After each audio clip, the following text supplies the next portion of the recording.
Hello, welcome to the Wire Podcast, a podcast that provides the best content about all things sports. I'm Ryan McCrary, and on today's episode, I'm going to start by talking about a big trade that went down in the NBA this week, and that is the Toronto Raptors trading Pascal Siakam to the Indiana Pacers. We've heard of Pascal Siakam trading rumors for a long time. A deal has finally been made. I want to talk about that. After that, we're going to talk about a huge debate that went down on social media yesterday. So yesterday, JJ Watt, former elite edge rusher in the NFL, he was on the Pat McAfee show, and he started talking about PFF grades because PFF had released a graphic showing their grades of some of the best performing quarterbacks in the wildcard round. Their grades for CJ Stroud and Jordan Love were very different, despite both players having similar stats. JJ Watt was very critical, so I want to talk about that. I'm going to talk about the grades themselves, how they're calculated, or how PFF comes up with them, and I want to talk about the reaction that people had to this debate and some of the misconceptions that people have for PFF grades. After that, I want to preview the upcoming NFL games that we have coming up this weekend. This weekend is the Divisional round, so I want to preview all of the games that we have coming up. I'm not going to get too in-depth here with the analysis, but I do want to talk about that a little bit. And that's pretty much all we have for today's episode. I hope you're excited. I know I am. And let's go ahead and dive right in.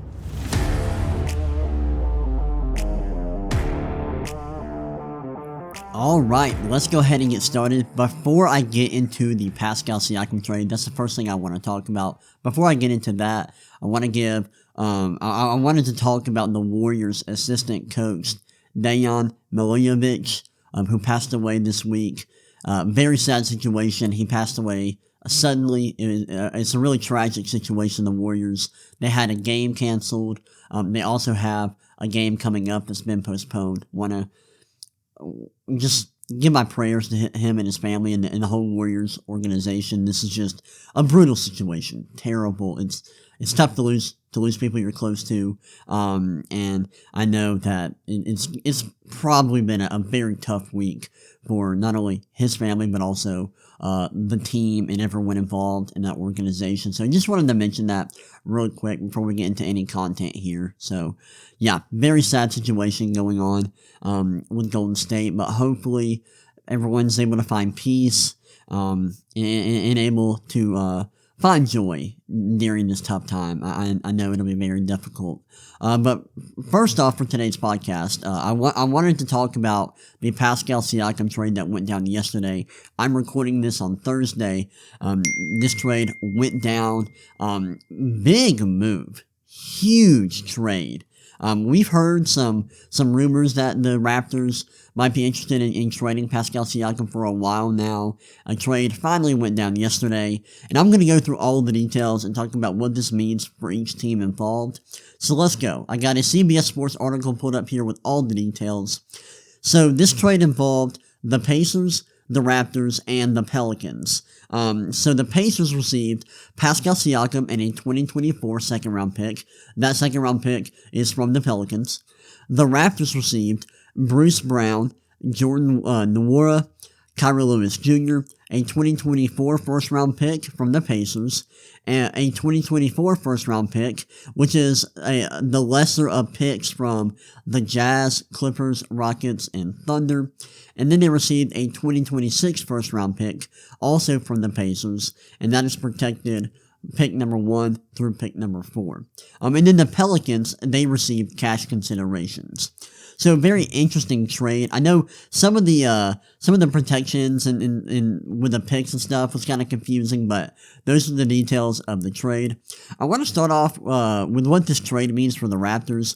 I like this trade. I think it's very clear that at some point the Pacers were going to have to go like all in with this team that they have, led by their star point guard Tyrese Halliburton. I've actually talked about the Pacers on the podcast this year, talking about the Pacers, how good they've been, how good Tyrese Halliburton has been. I've been really impressed by them.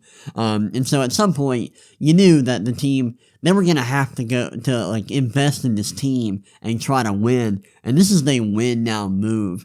And, 3 first round picks is a lot. That's a lot. But the 2024 draft, this upcoming draft, is not great. It is weak, or that's like the consensus opinion.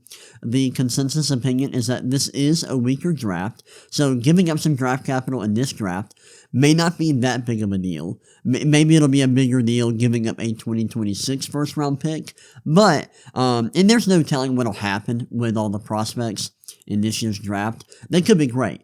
But for now, the thought is that it does look like a weaker draft class than we're used to. So that does make it a little bit easier to give up two first round picks in this draft. And then you got the 2026 first round pick. So it is a pretty significant investment in terms of draft capital. Of course, they're also giving up Bruce Brown. We'll see where Bruce Brown goes. It sounds like the Raptors may end up trading him as well. He may end up getting traded to a contender or a playoff caliber team. But yeah, I like what the Pacers did in this deal. They also got a second round pick this year from the Pelicans, but I like this move. It's a win now move. I think Pascal Siakam will be great there. I think the two-man game with him and Tyrese Halliburton will be really good. I think this makes their offense better. And now they've got a pretty nice squad there in Indiana. A nice team there, nice roster. They've been really good this year. This trade makes them better. And we'll see how this trade impacts their offense, if it makes their offense even better, which would kind of be difficult. I mean, their offense is already insanely good, but we'll see how this impacts their offense and how it impacts their defense, because as a team, their defense is not very good, and that is definitely their biggest weakness as a team. But yeah, I'm excited to see Pascal Siakam and Tyrese Halliburton play together, and we'll see how all of that works out. For the Raptors, I like this trade for them as well. They trade Siakam, get a lot of draft capital in return. Getting 3 first-round picks for him is big, and I like that. I like the addition of Bruce Brown as well. Obviously, like I mentioned, they may end up trading him somewhere. I do like Kyrie Lewis Jr. I love him. I loved him as a prospect coming out in the 2020 draft. His career hasn't really worked out so far, but he is a talented player, and we'll see how he develops in Toronto. We'll see if they can develop him a little bit. Jordan Nwora is also a solid young player. We saw him play a little bit in Milwaukee. He didn't ever have like a huge role there, but he's another talented young player. So I like the fact that the Raptors were able to get some talented young players and a lot of draft capital. And because of that, I think this is a really good trade for them, as well as the Pacers. And then, of course, the Pelicans, they received just cash considerations. They didn't get much in this deal, so not much to say. I don't have much to say about them and what this trade means for them, but for the Pacers and the Raptors, I like this trade a lot, and I think this trade could work out really well for both teams. Alright, those are my thoughts on the Pascal Siakam trade. I'm going to take a break. We'll talk when I come back. I'll talk about the whole controversy surrounding PFF grades and JJ Watt. Before I get into that, I'm going to take a quick break, and I will be right back. Okay, now let's get into this huge controversy that went down yesterday between JJ Watt and PFF. So I'm gonna lay out everything. I kind of laid out what happened a little bit in the intro, but I'm gonna go through everything again to kind of paint a whole picture of what happened yesterday, because a lot went down here. So earlier this week, PFF released a graphic of I think it was like their top 5 highest graded quarterbacks from the wildcard round. And if you don't know who PFF is a company, and PFF stands for Pro Football Focus. They are a company that collects a ton of data by watching and tracking film. They watch every single play of every single game. They track a ton of data, like where players are lined up, like formations, stuff like that. And they also have grades. Like they grade every play for every player on a scale that I believe is like -2 to +2. And I think it goes -2, like 1.5, 1.50, and then the other way positive, +0.5, +1, +1.5, +2. I believe that's how the scale works. But anyways, this weekend they released a graphic of the top 5 graded quarterbacks that they had, according to their grades for the wildcard round. And it had Jordan Love at a 92.5, which is elite. That's a fantastic grade. And it had CJ Stroud at a 77.8, which is good. That's a good grade. But there was a big difference there. And the reason why that was so controversial is because both of these players had eerily similar stats in their individual games. Against the Browns, CJ Stroud completed 16 of 21 passes for 274 yards, 3 touchdowns, 0 interceptions, and had a passer rating of 157.2. Those numbers are great. And then Jordan Love completed 16 of 21 passes for 272 yards, 3 touchdowns, 0 interceptions, and had a passer rating of 157.2. As you can see, those numbers are like freakishly similar, and both of them played against really good defenses. And so people were wondering, like, how did this happen? Like, what's up with that? And then JJ Watt went on the Pat McAfee show, and he was very critical of the grades. Partially, like, and they were talking about the big difference here between CJ Stroud's grade and Jordan Love's grade, and he used to play for the Texans, and I think still roots for them now, and he had a lot to say about him. He was very critical about PFF's grading. He said, "I've literally sat in a meeting room with coaches and put the grades side by side, a coach's grade and a PFF grade, and they're not even close." And at one point he even said that, I think his words were, "PFF grades suck, like they're terrible." So he was very critical of them, and then a lot of people started talking about PFF grades and how bad they are and how they didn't like them. And at one point, JJ Watt even said that it's an algorithm, which is kind of true. It's sort of true depending on what you mean by an algorithm. And so I wanted to talk about this controversy, and I really wanted to talk about PFF, some of the strengths and weaknesses of their grading system. I wanted to talk about, like, all of the stuff they do, because grading is a very small part of what they do. And I wanted to talk about some of the misconceptions that people have of PFF. So first off, I gotta admit, I love PFF. I am a PFF fanboy. Love their data. I have a PFF Elite subscription. I use their stats all the time, and I use their grades.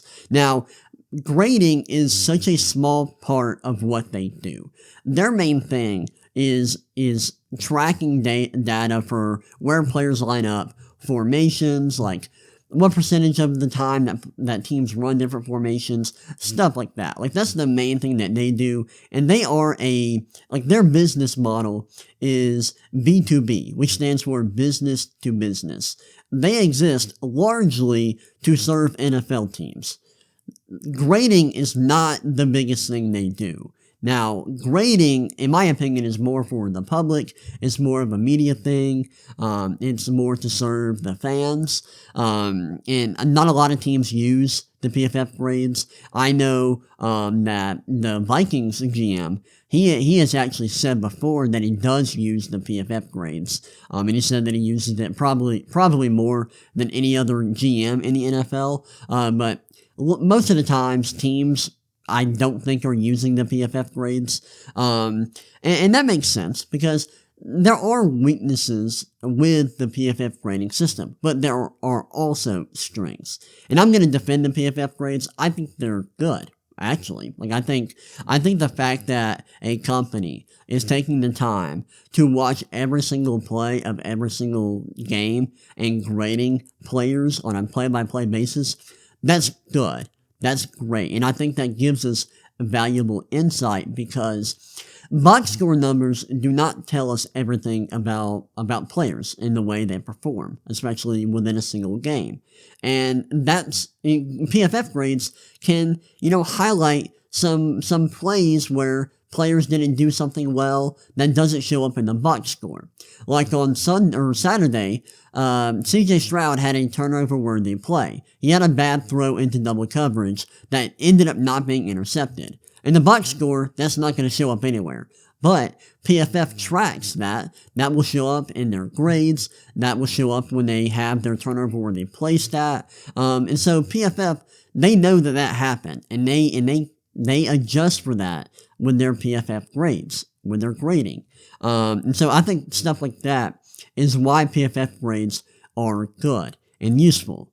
However, and a lot of people brought this up yesterday on social media, PFF does not know players' assignments, at least to some degree. I think to some degree they can kind of guess, but they're largely just guessing with what players are supposed to do. They really don't know what each player's assignment is. They don't know how their coaches coach them to do certain things. So that is a huge piece of information that is not included in the grades, and that is something you have to consider when you look at PFF's grades. And that is one reason why I don't think they're perfect. And I recognize that. Like, that is a, excuse me, that is a big flaw. And a lot of people brought that up. And I think that is a fair criticism. Now, I do think there are some unfair criticisms. I saw a lot of people say that, like, I saw a tweet yesterday that was like, PFF grades are just made up by a bunch of nerds, and it's just a formula. And I think that is an unfair and a disingenuous critique of PFF and their grades. And I know that PFF is not very popular among NFL fans. I'm like one of the rare people that likes PFF and that actually like uses their grades. But when people say that the PFF grading system or that PFF grades are just made up by these nerds who have never played football, that's not true. Like, it's not true at all. Let me get a drink real quick. And it's not true because PFF over the years has employed some very smart people who have extensive backgrounds with football, with the sport. Like, let's take Bobby Slowick, for example. He's the offensive coordinator for the Houston Texans.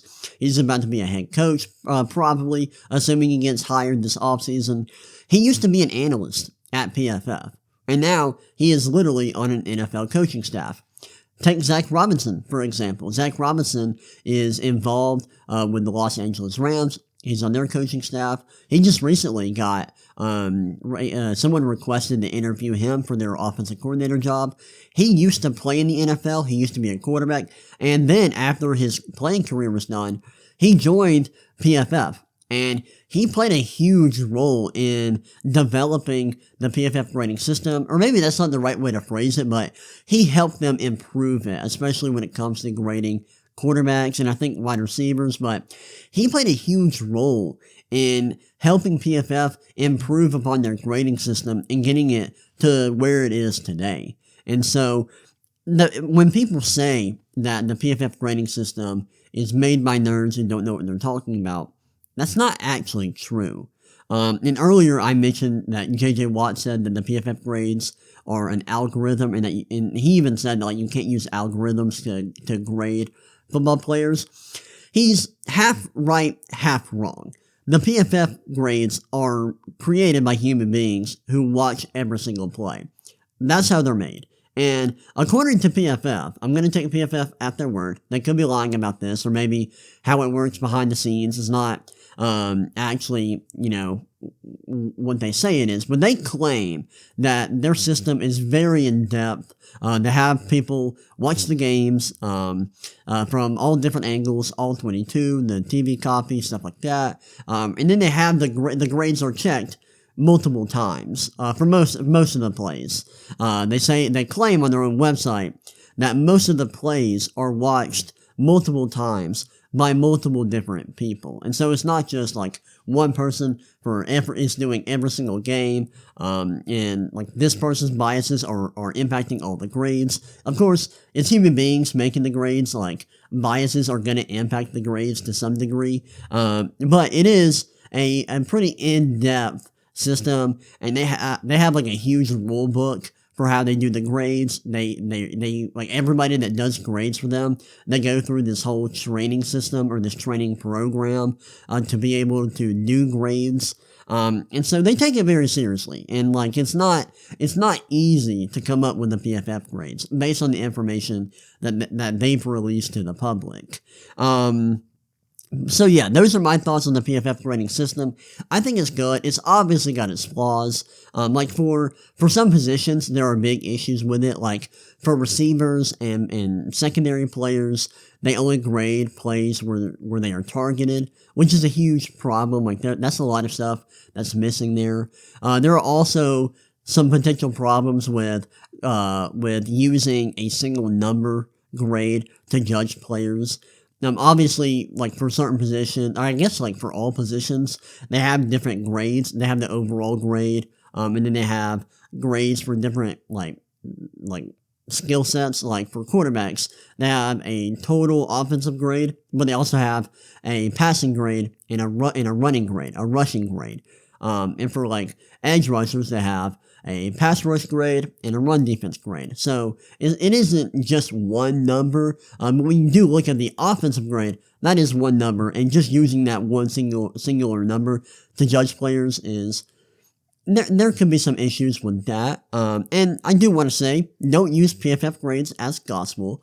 Just because one player has a higher PFF grade this year than another doesn't mean that one player with a higher PFF grade is performing better. There are other factors that you have to take into consideration, like, their role on the field, where they're lining up, the difficulty of their assignment. You also have to consider how often they're playing. Now, I know that people that work at PFF, like Steve, his last name is, I'm blanking on his last name, but one of the guys that host, one of their biggest podcasts, he has claimed that they try to incorporate volume into the PFF grades. I don't know how that works, but they do try to incorporate volume into it, so it's not just like a rate stat. Like I said, not sure how that works, but that is something they do consider. So if that's a criticism, I do want to let you know that they do try to incorporate volume there. They don't adjust the grades for the strength of the opponent. And I heard Steve talk recently. I need to look up his name. We're actually going to do that, so I don't just call him Steve. Like, y'all aren't going to know who Steve is. Steve has some... I follow this guy. Why is it not coming up? What is this? Come on now. Now I got to look him up on Google. This is crazy. Pozzolo. It's like... Alright, Steve Palazzolo. That's who I'm talking about. The other day on a podcast, Steve Palazzolo, what was I even talking about? I was talking about how they incorporate volume. Yeah, I was talking about adjusting for opponent strength. So the other day, Steve, Palazzolo talked about, how they don't adjust for the strength of the opponents when they grade players. But he also talked about how just because a team has performed well in the past doesn't mean they perform well in a specific game. Like on Saturday, the Browns defense was awful, and they've been great all year, but in that game specifically, they were terrible. So does it really make sense to, prop up C.J. Stroud and give him credit for playing well against a good defense when that good defense plays poorly? And I think that's a fair point. I thought that was interesting and something that's worth considering. But also the fact that PFF grades are not adjusted for the strength of competition is also a good critique, and I think that's fair. But yeah, did I want to mention anything else? There's nothing else on the top of my head that I really wanted to mention. I was replying to a lot of people on Twitter yesterday talking about PFF grades, and I was defending them because I do like PFF. And I like their grades, and I like their data. And I don't just use their grades. I use a lot of their other data that they have. And I think all their data is pretty good. And I appreciate the work that they put into it. But yeah, it was just really interesting to see some of the misconceptions that people have of PFF grades. And it was really funny to hear players chime in and talk about how bad they are, and a lot of the players that are critical of PFF for their grades specifically are critical because their grades are not good. Like L'Jarius Sneed is not happy with them, and Justin Reed, those guys are not happy with the grades because they're not grading all that well. And it's not like they're not grading well. Like, they're great. Like for L'Jarius Sneed, he's a little bit lower than people think he should be, but his grade is in the 70s, which is good. Like, a PFF grade of 60 is average. So he is above average. And when you adjust for how many snaps he's playing, he's actually grading pretty well among guys that are playing as many snaps as him. And then if you adjust for, like, the difficulty of his assignment, his grade looks even better. So I don't think there's really that big of an issue there. One thing that I thought was interesting, and I actually noted this on Twitter, this is like one of the last things I want to note before I move on and talk about the divisional round games. Let me find this tweet that I put out. So let's see. Do I actually have this? I should have it somewhere. I had a quote tweet about this. Maybe I deleted it. I really hope I didn't delete it. Okay, yeah, I said, this is like one of my first tweets about this whole situation. I said, it's funny to hear people complain about PFF grading players without knowing the play calls or what players are coached to do. But then they give their opinion about PFF when it's clear they have no clue what PFF does or how their grading system works. And I think that is very true. And I think the irony of that is really, really fascinating and interesting. Like, people saying that PFF doesn't know what they're doing and doesn't know what they're talking about and they're missing information. However, a lot of people who are critical of PFF don't understand the system, how it works, how it's calculated, and they're talking about something that they also don't know what they're talking about. Well, I thought that was fascinating. Another thing that I think is interesting is a lot of people that are critical of PFF grades are fans of players who are sometimes not viewed favorably by PFF. And I'm talking about y'all in Pittsburgh. Yeah, everyone living in Pittsburgh crying about PFF grades. I see you, and I laugh at you. Because y'all cry on Twitter all day long about PFF grades. I'm just kidding, Steelers fans. I'm just poking fun at y'all. Y'all love to complain, but I love y'all. But yeah, I saw a bunch of people living in Houston. These people were mad on Twitter yesterday about PFF grades. So it's funny. Like, you see a lot of people who are upset about PFF's grading. A lot of those people are fans of teams who have like a star player who isn't being graded like they want, which is just really interesting to see. But yeah, those are really all of my thoughts about this whole situation, this whole controversy, debate, whatever you want to call it. I'm going to go ahead and take a break real quick. When I come back, I'm going to do a little preview for the upcoming NFL playoff games. We got the divisional round coming up. I'm going to take a quick break, and I will be right back. Okay, now let's talk about the upcoming NFL playoff games we have coming up this weekend. We got the divisional round, and there's 4 games. Before I get into these games, I realized that I never talked about a very big thing that happened recently on this podcast. And that's Nick Saban retiring. I never talked about that. Forgot to mention that on the podcast. I know it happened last week. But yeah, big news. That's crazy. The fact that we're not going to have Nick Saban involved in college football next year is crazy to me. I mean, he's been coaching the entire time that I've been a college football fan. So to see him leave the game is crazy. And then Alabama, after Saban retired, they hired Washington's head coach. Let me look at what his name is, because I don't want to screw it up. That would be bad. Kalen DeBoer. I almost called him Jalen DeBoer. But yeah, they hired Washington's head coach, Kalen DeBoer, to be their new head coach.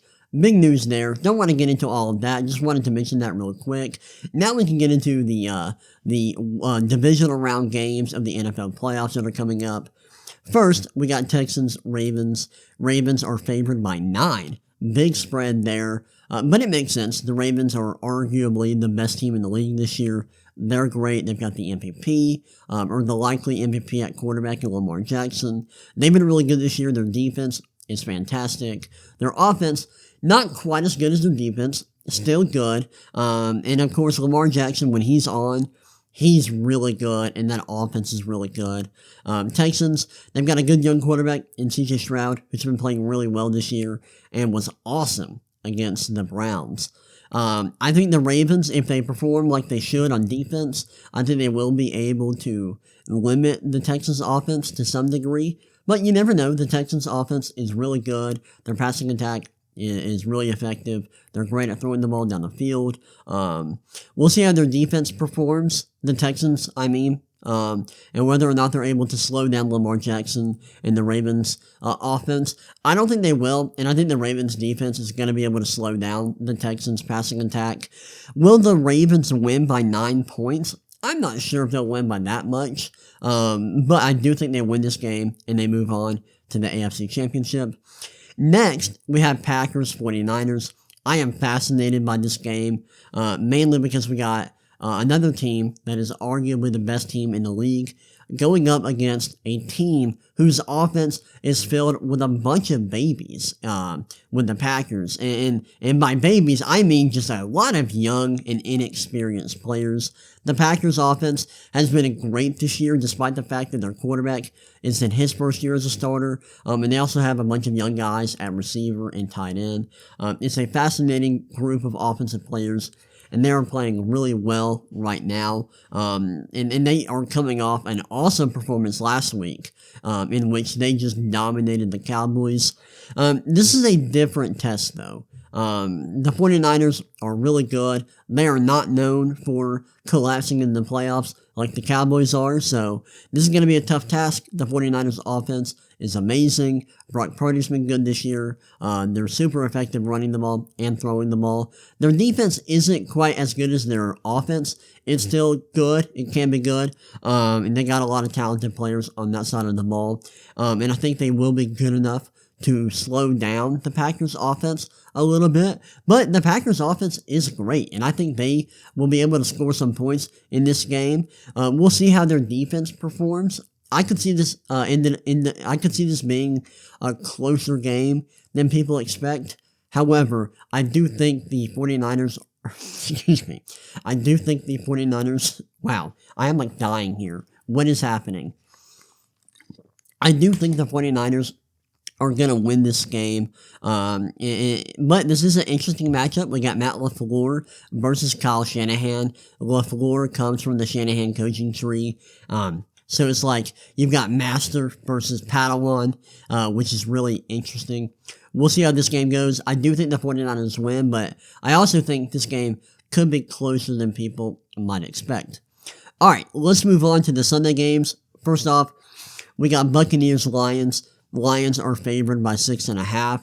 Buccaneers are coming off a big win against the Eagles. Great performance by them. And the Lions are coming off their first playoff win in 32 years. They beat the Rams last week. They narrowly escaped. Barely won that game, but they did win at home. Now they're at home again. I think this is a good matchup for the Lions. Their offense is really, really good. I don't think they're going to have any trouble moving the ball on the Buccaneers defense. I've loved the way that Jared Goff has played all year. Their run game's good. They can throw the ball. Ben Johnson, their offensive coordinator, he's been cooking this year. Like, he has been cooking. It's why he's being considered for all these head coaching gigs. I think he's going to have another awesome day, in terms of play calling here. It'll be interesting to see whether or not the Buccaneers offense can take advantage of the Lions' just kind of underwhelming defense. Baker Mayfield played well last week. We'll see if he can do that again against the Lions. Will the Buccaneers upset the Lions on the road? I don't think so. I do think the Lions are going to win this game. But I wouldn't be too surprised if this game was a little bit closer than people expect. But I also wouldn't be surprised if the Lions dominated. They're a good team with a really good offense. And the Buccaneers haven't been a great team all year long. They've been good at times, but they've also had times where they haven't looked that great. We'll see which Buccaneers team shows up today, and I think that will determine how close the score is. But I do think the Lions are going to win the game and move on to the NFC Championship. All right, now we've got game of the week. Chiefs versus Bills. Bills are playing at home. They are hosting. I saw this stat the other day. I think Patrick Mahomes has played the Bills 6 times in his career and has never played in Buffalo. That's crazy. But the Bills are hosting this game. They've had a weird year. Both of these teams, honestly, have had like really weird seasons. The Bills have been up and down, but they are on a huge run. At the moment, they've been playing really well the last couple of games. Their offense is elite. They've got one of the best players in the NFL in Josh Allen, who has been playing at an MVP level this year. He's been great. Their defense, at times has played well. Their secondary is pretty good. We'll see how the secondary performs in this game. They need their defense to come through. But I am pretty confident that their offense is going to show up and perform well. They've been playing really well recently. And Josh Allen, like I said earlier, he's been playing at an MVP level, and he has looked awesome the last couple of games. For the Chiefs, we know who they are. Like, Patrick Mahomes is a great quarterback, probably the best quarterback in the league right now. But their offense has kind of been up and down lately. Their defense, though, has been great. Their defense has been really good this year. That is the strength of the team. And I think their defense is going to have a tough task slowing down Josh Allen. But their defense is really good. And I think their defense matches up well with the Bills' offense. We'll just have to see if the Chiefs' offense shows up and comes ready to play. If they do, I think the Chiefs can upset the Bills. But I just don't have a lot of faith in the Chiefs' pass catchers in the receiving core. I think Andy Reid's going to have a really good day in terms of his play calling. Patrick Mahomes is going to have a big day, and the Chiefs' defense is going to have to perform well. The Bills, on the other hand, I think their offense is going to be really good. We'll see if the Chiefs' defense can slow them down. I'm not sure if they will. I think the Chiefs, to win this game, will have to force a turnover or two. I think that's what they need to win this game. But I do like the Bills in this matchup. I think they're a good team. They're one of the best teams in the league. I think they are the better team here. They're playing at home. I love their offense. When their offense is clicking, it is fantastic, and I think the offense is going to be clicking in this game. Give me Bills in this matchup. I think the Bills are moving on to the AFC Championship to play the Ravens. And then with the other games, I think the 49ers and the Lions are going to win, and I think they are going to face off in the NFC Championship. Well, those are my thoughts on the upcoming NFL playoff games for the divisional round. Let me know what you think on social media. Hit me up on Twitter at the Ryan McCrary. That's the RyanMCCRARY. I'm on Twitter fairly often, so you'll be able to reach me there. I hope you all enjoyed this episode of the podcast. This is it for today's episode. It was a fun episode. I hope you all enjoyed it. I know I did. And I will see y'all next time. Peace.